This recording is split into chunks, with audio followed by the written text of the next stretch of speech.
সিলেবাসটা একটু ওভারভিউ করি আপনাদের সামনে। তো আমার সাবজেক্ট হচ্ছে বাংলাদেশ বিষয় বলি। বিসিএস এর কনটেক্সটে সাবজেক্টটা কিন্তু কিছুটা গুরুত্বপূর্ণ। সাবজেক্টের বেশিরভাগ অংশই হচ্ছে মেমোরাইজিং, আন্ডারস্ট্যান্ডিং অংশ খুব কম। তো এই সাবজেক্ট থেকে প্রিলিতে একদম সরাসরি 30 নাম্বার আসবে, কারণ এই সাবজেক্টের জন্য 30 নাম্বার বরাদ্দ আছে। শুধু তাই নয়, আপনারা জানেন যে ভূগোলে আমাদের 10 নাম্বার আসে। এই ভূগোলের 10 নাম্বারের মধ্যে 3 থেকে 4 নাম্বার কিন্তু আমাদের বাংলাদেশের ভূগোল রিলেটেড। অর্থাৎ আমরা বলতে পারি এই সাবজেক্টটা কিন্তু প্রিলির 33 থেকে 34 নাম্বার কিন্তু কাভার করবে। এবং রিটেনে 200 নাম্বারের একটা এক্সাম হয়, 4 ঘন্টায় আপনারা দিবেন, এটাও কিন্তু এক্সামে আসবে। হ্যাঁ, ওকে। তো আমরা বিসিএস প্রিলিমিনারির সম্পূর্ণ সিলেবাসটাকে নাম্বার অনুযায়ী বন্টন করেছি, এবং আমাদের কাছে যে কোর্স প্ল্যানটা রয়েছে আমাদের, ওই কোর্স প্ল্যানের ভিত্তিতে 6টা ডিফারেন্ট অংশে কিন্তু আমরা ভাগ করেছি। হ্যাঁ, প্রথম অংশে প্রাচীন বাংলার ইতিহাস, ব্রিটিশদের শাসন আমাদের এইখানে।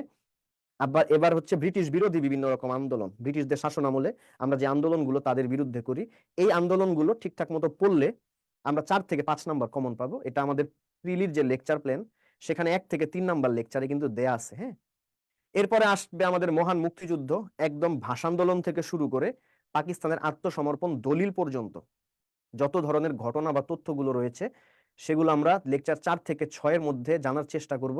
এবং এইখান থেকে আমরা মোটামুটি 4-5 নাম্বার বা তার চেয়ে বেশি নাম্বার চলে আসে আমাদের এক্সামে। 3 নাম্বার যে অংশটা, সেটা হচ্ছে সবচেয়ে গুরুত্বপূর্ণ এবং সবচেয়ে ম্যাসিভ অংশ। এখানে আমরা সংবিধান দেখব, এখানে আমরা সরকার ব্যবস্থা দেখব, এবং এখানে আমরা বাংলাদেশের রাজনৈতিক ব্যবস্থাটা নিয়ে কিন্তু কথা বলবো। লেকচার 7 থেকে 12 পর্যন্ত বরাদ্দ এখানে 7 থেকে 9 নাম্বার কিন্তু চলে আসে, মানে হচ্ছে লাগভাগ। এটা আমরা হচ্ছে ওই যে প্রিভিয়াস ইয়ার কোশ্চেন গুলো অ্যানালাইসিস করে কিন্তু জানতে পারি। হ্যাঁ, এরপরে বাংলাদেশের কৃষি ব্যবস্থা, ফসলের উন্নত জাত, কৃষি বিষয়ক প্রতিষ্ঠানগুলো কোথায়, ধান সম্পর্কিত আলোচনা, পাট, গম, চা, ঠিক আছে, কৃষি শুমারি, এবং কোন জেলায় কোন ধরনের ফসল বেশি চাষ হয়।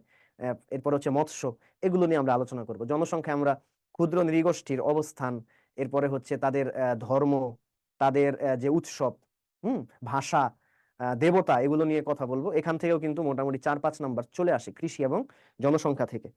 এরপরে হচ্ছে শিল্প বাণিজ্য, আমাদের শিল্প এবং বাণিজ্যিক অবস্থা, আমদানি রপ্তানি, রেমিটেন্স, আমাদের অর্থনীতি, বিভিন্ন রকম অর্থনৈতিক প্রকল্প, বিভিন্ন রকম অর্থনৈতিক ধারণা, এগুলো নিয়ে আমরা কথা বলবো। এখান থেকে 4-5 নাম্বার আসে। লেকচার 15 এবং 16তে আমরা এটা কভার করব।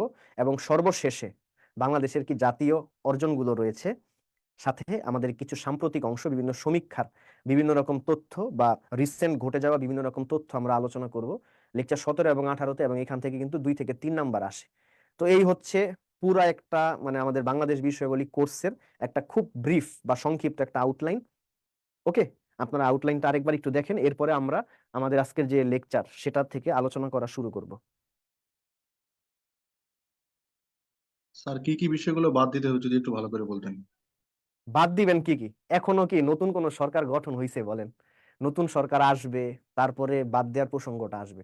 তবে স্বাভাবিক অর্থে কিন্তু বলা যায় যে মুক্তিযুদ্ধে অংশে 7ই মার্চের ভাষণের যে তথ্যগুলি, স্বাধীনতার ঘোষণা রিলেটেড যে তথ্যগুলি, হ্যাঁ, এই জিনিসগুলি কিন্তু আপাতত পড়তে হবে না। বা বঙ্গবন্ধু শেখ মুজিবুর রহমান রিলেটেড যে আগে আমরা বিস্তারিত পড়াশোনা করতাম, সেখান থেকে একটু শিথিলতা আসবে।